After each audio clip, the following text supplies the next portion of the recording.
Salut tout le monde. Bon, j'en profite de sortir un peu pour vous emmener avec moi. Donc il fait pas chaud, mais Elena m'a dit que la météo parlait de plus 17 la semaine prochaine. Ce qui est complètement incroyable. Plus 17, c'est pas normal. Marche mon micro là. Ouais, plus 17, c'est pas normal. Donc c'est pas normal. On pourrait se dire ah bah chouette. Non, en fait pas chouette parce que tout le monde attend la neige. Tous les animaux ont fait pousser leur fourrure. Dina, les chèvres, les chats, tout le monde s'est étoffé, tout ça. Et s'il fait plus 17, ils vont crever de chaud, les pauvres. Donc bon, voilà. C'est pas terrible. Donc mettez un pouce, en fait. Voilà, c'est ça qu'il faut faire. C'est qu'il faut mettre un pouce, il faut mettre un commentaire, et puis abonnez-vous si vous ne l'êtes pas. Vous savez, hein, plus il y a d'abonnements, plus il y a de pouces, plus il y a de commentaires, plus le contenu de ce que je fais est proposé à diverses personnes. Et voilà. Alors attendez, je vais voir un truc. Puisque j'ai enterré une poule. J'ai enterré une poule et ça va. Non, il n'y a pas un chat ou un chien ou je sais pas qui est venu la déterrer. C'est déjà ça de gagner. Bref. Les mamans des soldats à la fin du mois, pensez-y. J'ai reçu quelques dons hier, c'était très agréable. C'était pas des gros trucs, mais c'était très bien. Si tout le monde faisait ça, ça serait fantastique. Ouais, il y a du vent. Avec mes poils de fesses, là, ça va aller, ça? Ça va bloquer le vent ou pas? Ça le bloque un peu, mais bon, je vais rentrer quand même. Parce que ça pique, ça pince un peu quand même, hein, surtout sur les mains. Donc, pourquoi je voulais vous faire une vidéo ce matin? Parce que je me suis levé cette nuit. J'avais plusieurs messages. Étonnamment, les gens sont, je sais pas, ils se sont contactés pour me poser la même question, j'en sais rien. Non, je pense pas. Qu'est-ce que les femmes russes trouvent d'intéressant chez les hommes français? Alors là, c'est vaste question, parce que c'est très compliqué d'y répondre. Je vais essayer de vous expliquer un peu. Alors, tout ce que je vais vous dire, on est bien d'accord, je précise à chaque fois, parce qu'il y a toujours des gens avec des petits cerveaux qui me disent « Oui, mais moi, c'est pas comme ça. Oui, mais moi, j'en connais un qui est comme ça. » Oui, je sais, il y en a qui sont pas comme ça. Il y en a, voilà. Mais la majorité, c'est comme je vais vous dire. Donc, le problème des hommes en Russie, c'est que ils ne sont ni gentils, enfin gentils, si ils sont gentils, mais gentils dans le sens attentionné, tout ça, ni gentils, ni très attentionnés, ni très ils s'en foutent en fait. Ils n'ont pas été élevés comme ça. Ils n'ont pas été élevés dans la notion du bisou câlin, etc.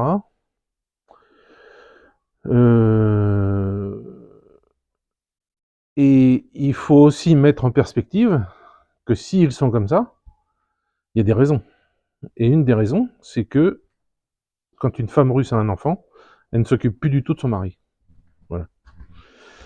Donc,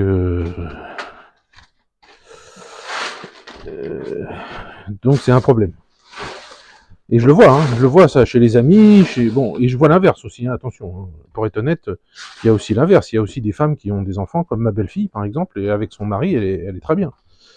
Mais il y en a beaucoup, le problème des femmes russes, c'est que quand elles ont un bébé, au début, le mari, il essaye de s'en occuper, il essaye de faire bien, et la première chose qu'on lui dit, sa femme, sa mère, sa belle-mère, non, toi tu sais pas, t'occupes pas, non, et elle lui dit ça pendant des années.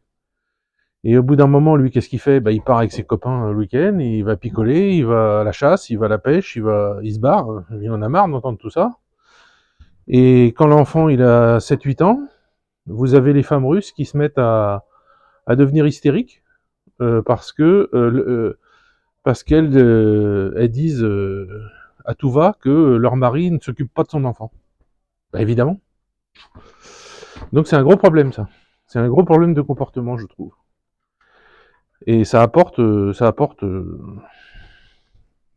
fait que quand les femmes russes rencontrent des hommes français qui sont gentils, attentionnés, qui s'occupent de leurs enfants, qui maintenant, puisqu'elles sont divorcées évidemment, parce que les mecs se barrent, hein, qui s'occupent des enfants et que les enfants ont 6, 7, 8, 10 ans, 12 ans, bon bah elles apprécient beaucoup. Et de ce fait-là, bah, elles aiment beaucoup les hommes français. Qui vont être plus tendres, plus attentionnés, plus câlins, plus tout ça. Plus romantiques, plus galants. La galanterie, ici, j'en vois rarement.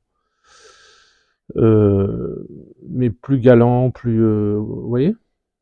Donc c'est la raison pour laquelle les femmes russes aiment les hommes français, pas préfèrent. Parce qu'il y en a beaucoup qui n'iront jamais avec un homme français. Un homme russe, c'est un homme russe, c'est leurs hommes à elles, c'est comme ça qu'elles le prennent, et c'est comme ça qu'ils sont, et c'est tout. J'entends beaucoup ça aussi. Après, du côté physique, vous avez absolument, mais absolument pas besoin d'être quelqu'un de beau.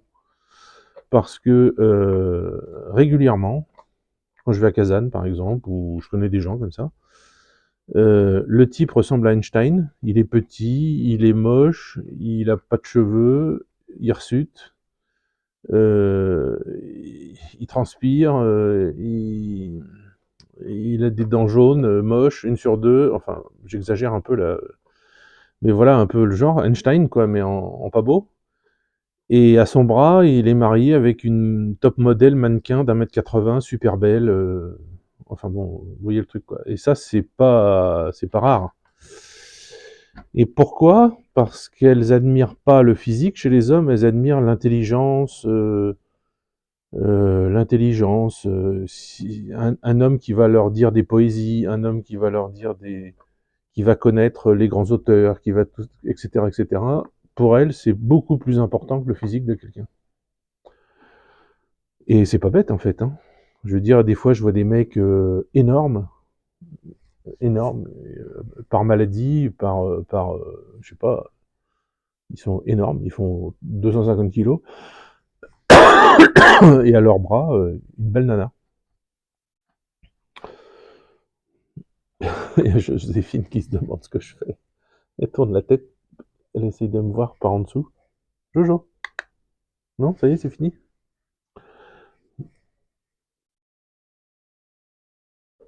Et bon, voilà, donc c'est ça que je voulais vous dire, que, euh, bon, ça c'est une chose. Maintenant, pour vous, ça c'est ce qu'elle pense, elle. Maintenant, l'homme français qui vient ici, bon, bah moi j'ai essuyé les plâtres avec ça, hein. Il faut s'adapter. Vous n'avez pas le choix. Vous ne pouvez pas rester français et européen sans vous adapter du tout au monde russe, sans vous adapter du tout à la mentalité russe. Vous allez devenir dingue. Parce qu'ils ne pensent pas comme vous, ils n'ont pas la même logique que vous. Voilà, il faut relativiser beaucoup, il faut devenir philosophe, beaucoup, il faut se calmer. Au début, moi, quand j'avais ma boulangerie, tout ça, je gueulais sur les employés, tout ça, et en fait, ça servait à rien. Parce qu'ils faisaient n'importe quoi, mais si vous imaginez pas ce que c'est n'importe quoi. C'est par exemple, lundi matin, c'était pas un lundi, mais on s'en fout. Un lundi matin, les deux types de l'équipe de 7, où il y avait 5 femmes et 2 types qui faisaient dans l'usine à pain où j'étais directeur, ils viennent pas au boulot, ils viennent pas pendant 4 jours, pas de nouvelles, ils répondent pas au téléphone. Donc les sacs de 50 kilos, parce que leur boulot c'était ça, c'était de mettre les sacs de 50 kilos de farine dans les pétrins. Donc bah, c'est moi qui l'ai fait pendant une semaine. J'avais pas que ça à faire, mais bon, je l'ai fait quand même. Et puis Fin de semaine, c'était leur 2 jours de repos, leur week-end, donc toujours pas de nouvelles, et ils reprennent le boulot, comme si de rien n'était. Alors imaginez ça en France. Vous auriez pété, vous êtes patron, vous pétez un câble. Et ben moi c'est ce que j'ai fait, j'ai pété un câble. Et en fait, ils me regardaient avec des grands yeux, ils comprenaient pas pourquoi j'étais pas content.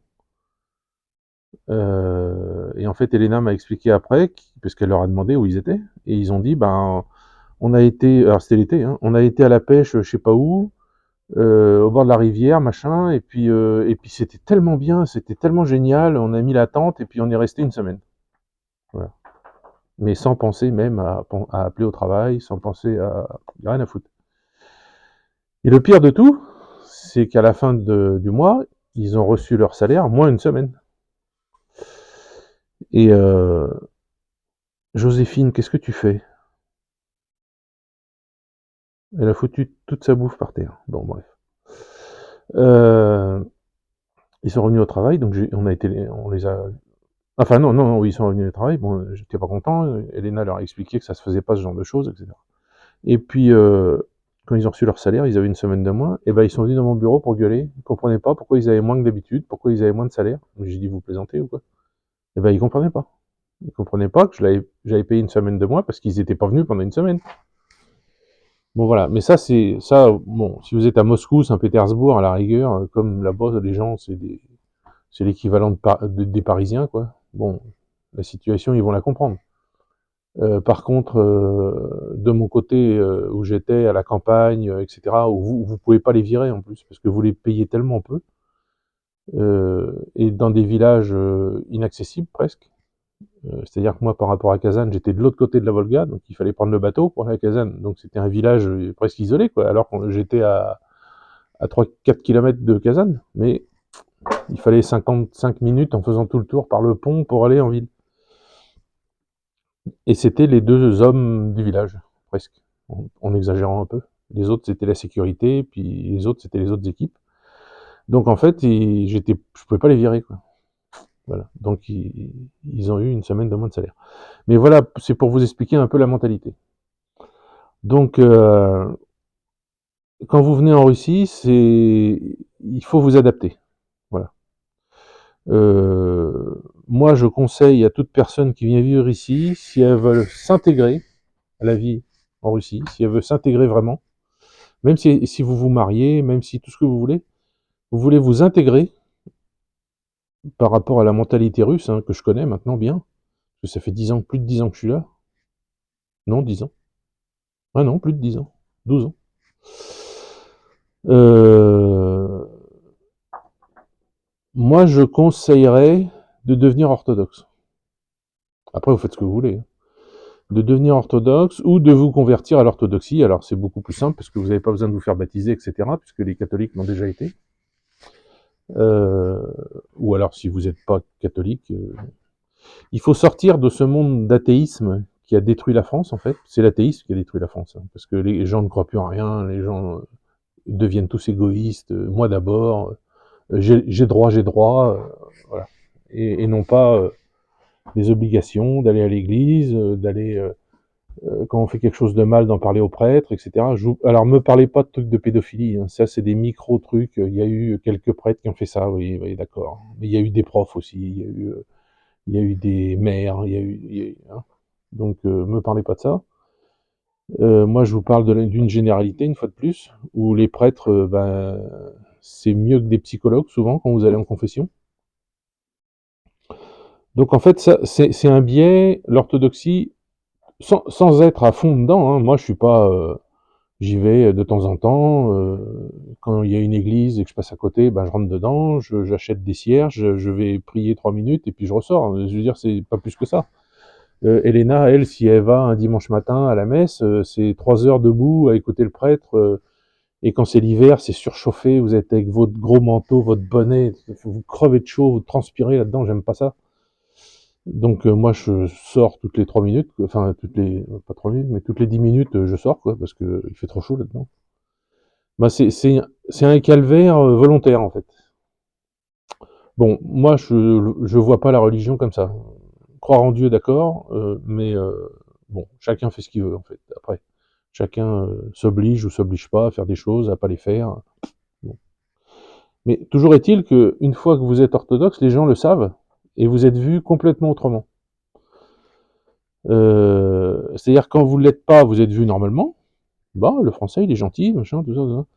Mais quand vous êtes orthodoxe, c'est un plus en fait. Sans le vouloir, ils vous voient mieux, ils vous voient plus comme eux. Vous êtes plus intégré en fait. Plus intégré, plus dedans, plus dans le système, plus. C'est pas désagréable. Vraiment, c'est pas désagréable. J'ai beaucoup aimé aller à l'inauguration de la chapelle qu'on a fait construire. Là, on a tous participé. On a tous donné de l'argent pour la construire. J'ai beaucoup aimé y aller parce que j'ai vu dans le regard des gens qu'ils étaient très contents que je sois là. Ils étaient très contents parce que je suis très connu ici et maintenant, et puis les gens m'aiment bien parce que je fais rien de mal, et puis j'aide les mamans des soldats, ils le savent, les enfants du village aussi, etc. J'aide avec votre aide à vous, hein, évidemment. Et puis et les gens le savent, et quand vous venez quelque part, et ça se voit. Ça se voit dans leurs yeux, ils ont des étoiles dans les yeux, ils sont contents de vous voir. Je suis pas une rockstar évidemment, hein, mais j'ai mon petit truc, quoi, mon petit truc en plus, en essayant d'être comme eux, mais en étant français, voilà. Euh, je sais qu'hier soir j'ai été chez mon copain afghan, on l'appelle comme ça parce qu'il a fait la guerre d'Afghanistan, qui a des vaches. On a été discuter avec sa copine, avec Elena, tout ça, et puis on s'est assis et il nous a sorti son pinard, très fier de son pinard qui est dégueulasse en fait. Mais je l'ai bu avec plaisir et j'ai vu que ça lui a fait super plaisir. Voilà comment il faut se comporter. Bon, vous me direz, vous vous comportez peut-être comme ça aussi, vous n'êtes pas des sauvages. Moi, ce que j'ai plus peur, c'est les 2 dernières générations en France là qui ne sauront pas faire ça, qui sont tellement égoïstes, tellement avec leur téléphone portable tout le temps, tellement à penser moi, tellement à penser ma carrière, mon machin, mais ma vie, ma spiritualité, ma famille, tout ça, ils en ont rien à branler. Donc bon, voilà, c'est pas ça. Mais bon, en Russie, vous voyez, pour vous intégrer, il faut mettre du vôtre. Voilà. Il faut pas rester chez soi et rien dire et rien faire.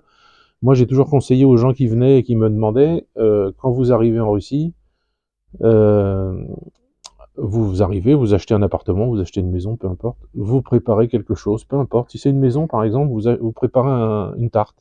Un truc qu'il n'y a pas ici, évidemment, genre un gâteau breton ou une tarte aux pommes. Ils font pas des tartes aux pommes. Euh, quelque chose comme ça. Et puis avec votre tarte, eh ben, vous allez voir les voisins. Alors un jour, vous allez en voir un autre jour, vous allez en voir un autre, etc. Et puis, juste pour vous présenter, vous y allez avec votre traducteur de téléphone, si vous ne parlez pas russe, et vous, dès qu'ils ouvrent la porte, ben, vous leur montrez le téléphone pour qu'ils lisent, et vous marquez dessus bonjour, je suis votre nouveau voisin, je parle pas bien russe, et je viens vous apporter une tarte. Évidemment, ils vont vous faire rentrer, ils vont vous préparer du thé, vous allez manger la tarte, et vous allez parler, et vous allez essayer de vous comprendre, et voilà. Et la fois d'après que vous les verrez, ils vous feront coucou dans la rue, et la fois d'après que vous les verrez, ils vous auront dit elle vous aura dit, la dame, que son mari, il est menuisier, par exemple, et vous avez besoin de faire je sais pas quoi, est-ce que ça serait possible? Bah oui, c'est possible, il vient vous le faire. Ou quand vous partez quelque part en vacances, ils viennent nourrir vos poules. Moi, c'est ce que j'ai ici. Il y a Axana en face, là, si on s'en va quelque part, elle vient nourrir les animaux. Elle vient traire les chèvres. Hier, euh, elle a pris Bellana avec une corde, et elle a fait 4 km à pied pour aller trouver un bouc. Et elle est restée 10 minutes et puis elle est revenue. Voilà. C'est son boulot de la journée. Parce que, alors pourquoi je fais ça? Parce que je veux pas donner de l'argent comme ça gratuitement pour rien. Donc, je lui ai prêté 15 000 euros pour aller à l'enterrement de son frère, qu'elle doit me rendre. Et hier, Elena lui a dit, enfin, je lui ai dit à Elena de lui dire que si elle nous emmène les chèvres, machin, et puis qu'elle nous met le foin dans le toit, eh ben, elle me devra plus que 10 000. Voilà. Et évidemment, elle était contente parce que c'est difficile pour elle de rembourser. Mais voilà, c'est comme ça qu'on fait. Voilà. Rien n'est gratuit. Même si vous avez les moyens et que vous pouvez le faire gratuitement, il ne faut pas. Vous donnez 1500 roubles, 2000 roubles, 5000 roubles pour un travail, vous estimez combien que ça peut valoir et vous verrez qu'ils le feront gentiment. Et voilà, la vie ici c'est comme ça. C'est comme ça qu'il faut se comporter. Rien n'est gratuit.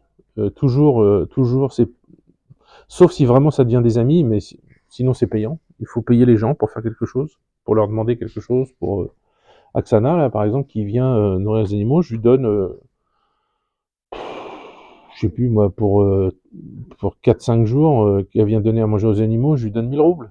Ça fait 10 euros. Voilà. Et elle, ça lui va très bien. Je regarde le micro si c'est un pas, parce que des fois ça arrive.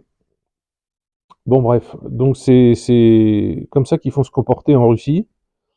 Il faut pas se comporter en français arrogant, parce que ça, vite, les gens vont le comprendre et vous serez mis de côté. Ils s'intéresseront plus à vous. Eux, ce qui s'intéresse, c'est à votre gentillesse, c'est à votre disponibilité, c'est à votre présence quand il y a des choses. Je sais pas, si par exemple le village où vous habitez fait un repas tous les ans de je sais pas quoi, bah faut y aller. Il faut préparer une salade, il faut préparer un truc, de préférence bien français, et amener ça. Voilà, il faut participer, il faut... Moi j'ai l'intention avec le voisin, le copain qui va acheter la maison à côté, on en a parlé déjà plusieurs fois, quand il sera installé, qu'il sera installé bien pour se faire connaître, si c'est possible cet été, mais je crois que ça sera un peu juste, ça sera peut-être l'été d'après, d'installer des tables, des chaises, des machins, enfin, plein de trucs devant chez lui et chez moi, puisqu'on a beaucoup de place devant, et inviter les gens du village, et les gens des villages à côté, tous les anciens que je vois le 9 mai par exemple, au monument aux morts, bah, leur dire de venir, et puis chacun amènera une salade, chacun amènera un gâteau, chacun amènera un truc, un bocal de cornichons avec une bouteille de vodka, chacun amènera ce qu'il a envie d'amener. Voilà, et on fera ça, et c'est exactement ce qu'il faut faire quand vous venez vivre en Russie. Il faut vous faire apprécier. Voilà. C'est facile à faire, c'est un plaisir. Moi, j'aime bien leur faire plaisir, parce que parce qu'en fait, c'est des gens qui vont pas vous remercier avec de grands merci, avec de grandes accolades, enfin, des fois oui, mais rarement. Et quand vous faites un truc pour eux et qu'ils le font, en fait, ça a beaucoup plus de valeur que quelqu'un qui fait tous les jours des grands bisous, des machins, puis qui en pense rien du tout, quoi. Euh, Ah, c'est le chat. Quand ils font ça, c'est qu'ils y pensent, c'est qu'ils vraiment, ils le veulent, quoi, et qu'ils y pensent vraiment. Bon, bah écoutez, voilà ce que je voulais vous dire aujourd'hui sur le comportement des femmes russes, votre comportement à avoir quand vous êtes ici, comment vivre en Russie aussi, c'est important. Euh, Bref, c'est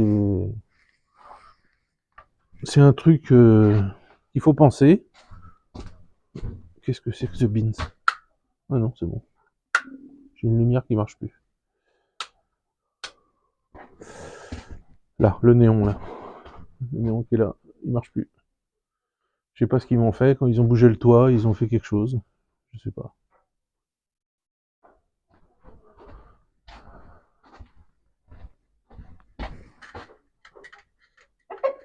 Ah bah d'accord, il n'y a plus le... Il n'y a plus le plastique. Qu'est-ce qu'ils ont pété le... Ouais, d'accord. Super. Non, ça marche. Bon, bref. C'est les ouvriers qui ont dû me péter ça.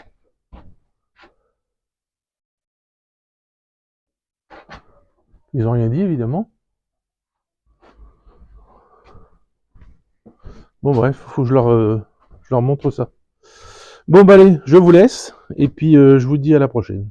Et les vidéos que j'ai faites sur plusieurs jours, là, qui ont été bloquées par YouTube, eh ben, j'attends l'appel. Donc, vous les aurez en retard. Donc, les informations qu'il y a dedans, elles sont peut-être Obsolète, je sais pas, on verra. Enfin bon, bref. Allez, je vous laisse.